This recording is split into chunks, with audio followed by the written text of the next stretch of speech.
नमस्कार दोस्तों, स्वागत है आप सभी का हमारे न्यूज 20 टीवी पर। दोस्तों, मैं आज आपके लिए लाया हूं देश और दुनिया की 20 बड़ी खबरें। तो आपको एक एक करके सभी खबरें विस्तार से बताई जाएगी, तो वीडियो को अंत तक देखना ना भूले। तो चलिए शुरुआत करते हैं आज की पहली खबर के साथ। दोस्तों, मोदी बोले हिंदुओं और सिखों को देंगे शरण और हर अफगान की करेंगे मदद। सुरक्षा पर सबसे बड़ी बैठक में मोदी ने कहा।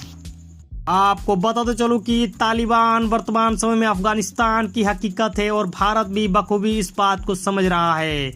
चीन और पाकिस्तान दोनों ही तेजी से तालिबान को लेकर आगे बढ़े हैं और ऐसे वक्त में भारत भी अपनी रणनीति का आकलन करने में जुटा है। भारत को पता है कि चीन और पाकिस्तान दोनों मिलकर अफगानिस्तान में अपना दखल बढ़ाएंगे। मंगलवार को प्रधानमंत्री नरेंद्र मोदी ने सुरक्षा पर कैबिनेट समिति की बैठक की, जिसमें अफगानिस्तान में भारत के राजदूत रुदेंद्र टंडन भी मौजूद थे। वहीं दूसरी खबर दोस्तों, तालिबान की तारीफ पर मौलाना सज्जाद पर बरसे मोहसिन रजा। यह मुस्लिम नहीं, मुल्ला पर्सनल लॉ बोर्ड। आपको बता दो, अफगानिस्तान पर तालिबान के कब्जे के बाद अब इसके समर्थन में खुलकर बयानबाजी हो रही है। सपा सांसद शफीकुर रहमान बर्क और AIMPLB के प्रवक्ता मौलाना सज्जाद नोमानी की ओर से तालिबान की सराहना पर बीजेपी ने पलटवार किया है। योगी सरकार में मंत्री मोहसिन रजा ने कहा कि मुस्लिम पर्सनल लॉ बोर्ड नहीं, इसका नाम मुल्ला पर्सनल लॉ बोर्ड है। उन्होंने आरोप लगाया है कि इस तरह की विचारधारा अब सामने आ रही है क्योंकि इन्हें राजनीतिक संरक्षण प्राप्त है। वही जिनसे था डर का वही तालिबानी एयरपोर्ट तक छोड़ गए। आधी रात में यूं काबुल से निकले भारतीय राजनयिक। आपको बता दो, अफगानिस्तान से बाहर निकलने में भारतीय राजनयिकों को जिस तालिबान से मौत का खौफ था, वे ही उन्हें काबुल की एयरपोर्ट तक हथियारों से लैस होकर पूरी सुरक्षा के साथ छोड़ कर गए। भले ही यह विरोधाभासी लगे, लेकिन यही सच है। काबुल में भारतीय दूतावास के बाहर मशीन गन और रॉकेट लॉन्चर्स के साथ तालिबान के लड़ाके खड़े थे। वहीं परिसर के अंदर 150 राजनयिक थे जो घबराए हुए थे और बाहर निकलने पर उन्हें तालिबान से जान का डर सता रहा था। लेकिन जब बाहर निकले तो वहीं बंदूक के लिए खड़े थे। उन्होंने कोई नुकसान नहीं पहुंचाया और साथ जाकर एयरपोर्ट तक छोड़ कर आए। वहीं तालिबानी शासन में बुर्का नहीं, हिजाब अनिवार्य। पहली प्रेस कॉन्फ्रेंस की बड़ी बातें। आपको बता दो, अफगानिस्तान पर कब्जा करने के बाद तालिबान ने 17 अगस्त को पहली प्रेस कॉन्फ्रेंस की। इसमें एक महिला पत्रकार के सवाल पर तालिबानी प्रवक्ता जबीउल्लाह मुजाहिद ने बताया कि महिलाओं के शरिया कानून के दायरे में काम करने की इजाजत होगी। हालांकि अफगानी महिलाओं के लिए बड़ी चिंता तालिबानी शासन में पहनावे की भी है। इसको लेकर भी तालिबान ने बयान दे दिया है। वहीं अफगानिस्तान में बदलते हालात के बीच 24 घंटे में दूसरी CCS की बैठक, भारतीयों को तेजी से निकालने के निर्देश। आपको बताते चलो कि प्रधानमंत्री नरेंद्र मोदी ने बुधवार को सुरक्षा पर कैबिनेट कमेटी की बैठक में अगले कुछ दिनों में अफगानिस्तान से भारतीय नागरिकों को निकालने और अफगानिस्तान में हिंदू और सिख समुदायों की सुरक्षा सुनिश्चित करने के लिए सरकार की रणनीति की समीक्षा की। यह अफगानिस्तान में तेजी से बदलते हालात के बीच 24 घंटे में CCS की दूसरी बैठक है। वही कांग्रेस सांसद शशि थरूर को मिली राहत। राउस एवेन्यू कोर्ट ने सुनंदा पुष्कर मामले में किया बरी। आपको बता दूं, कांग्रेस के वरिष्ठ नेता और सांसद शशि थरूर को दिल्ली की राउस एवेन्यू कोर्ट से बड़ी राहत मिली है। कोर्ट ने उन्हें सुनंदा पुष्कर की मौत मामले में आरोप मुक्त कर दिया है। बता दें कि कांग्रेस नेता की पत्नी सुनंदा की मौत 17 जनवरी 2014 को दिल्ली के एक बड़े होटल में हुई थी। मौत से कुछ दिन पहले सुनंदा पुष्कर ने आरोप लगाया था कि उनके पति का पाकिस्तान की महिला पत्रकार से संबंध है। वहीं दोस्तों, सीना बोरा मर्डर केस में CBI ने आगे जांच न करने का फैसला किया। आपको बता दूं, सीना बोरा मर्डर केस में CBI ने अपनी जांच बंद करने का फैसला किया है। इस मामले में उसकी मां पूर्व मीडिया एग्जीक्यूटिव इंद्राणी मुखर्जी पर मुकदमा चल रहा है। सूत्रों के मुताबिक जांच एजेंसी ने स्पेशल कोर्ट को बताया कि उसने 2012 में हुई इस मर्डर केस में आगे जांच न करने का फैसला किया है। वही योगी का चुनावी बजट दोस्तों, आशा आंगनबाड़ी कार्यकर्ताओं चौकीदारी सहित कई कर्मियों का बढ़ेगा मानदेय। आपको बता दो, यूपी विधानमंडल के मानसून सत्र के दूसरे दिन प्रदेश की योगी सरकार ने 7,301 करोड़ रुपए का अनुपूरक बजट पेश किया। वित्त मंत्री सुरेश कुमार खन्ना ने कहा कि यह बजट युवाओं को रोजगार देने और किसानों को राहत देने के लिए है। इसमें प्रदेश ढांचागत विकास के लिए भी इंतजाम किया गया है। वहीं योगी सरकार ने विधानसभा में पेश किया 7,301.52 करोड़ रुपए का अनुपूरक बजट। युवाओं को रोजगार के लिए 3,000 करोड़ की व्यवस्था। आपको बता दूं, उत्तर प्रदेश के विधानसभा चुनाव की तैयारी में जुटी योगी आदित्यनाथ सरकार बुधवार को वित्तीय वर्ष 2021-22 का पहला अनुपूरक बजट विधानमंडल में पेश किया। मुख्यमंत्री योगी आदित्यनाथ की घोषणा और अगले 6 माह में पूरी की जा सकने वाली परियोजनाओं को अमली जमा पहनाने के लिए 7,301.52 करोड़ रुपए की अनुपूरक बजट विधानसभा में पेश किया गया। वहीं दशहरा, दीपावली और छठ के दिन भी नहीं होंगे चुनाव, देंगे वोटिंग का पूरा शेड्यूल। बिहार पंचायत चुनाव की खबरें हैं दोस्तों। आपको बताते चलो कि बिहार में पंचायत चुनाव को लेकर अटकलों पर विराम लग गया है। बिहार सरकार ने निर्वाचन आयोग के 11 चरणों में पंचायत चुनाव कराए जाने के प्रस्ताव पर अपना मुहर लगा दी है। बिहार में पंचायत चुनाव की शुरुआत 24 सितंबर को पहले चरण के मतदान होगी। पंचायत चुनाव के आखिरी चरण का मतदान 12 दिसंबर को होगा। पंचायत चुनाव के लिए अधिसूचना 24 अगस्त को जारी होगी।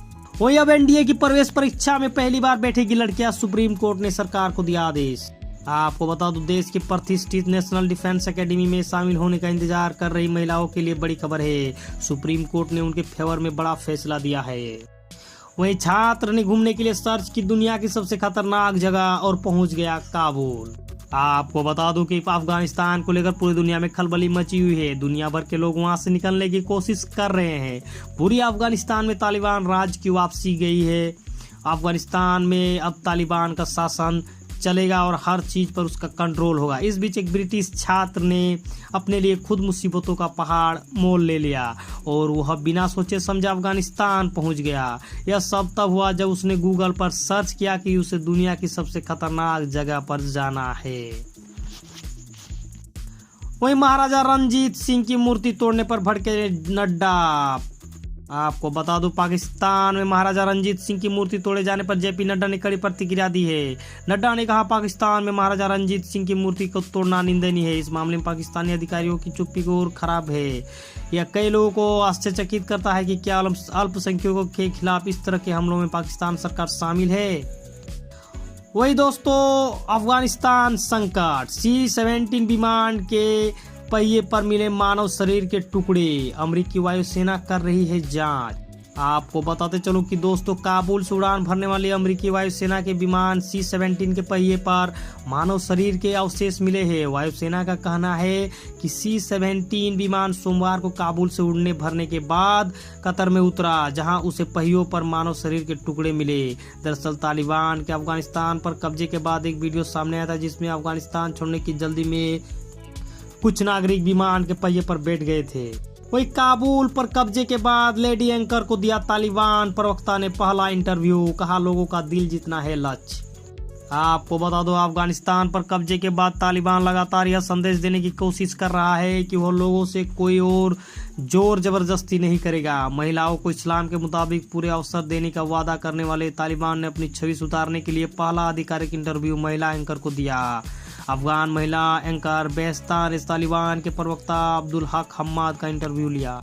वह अफगानी झंडा फहराने पर तालिबान ने 2 लोगों को मौत के घाट उतारा।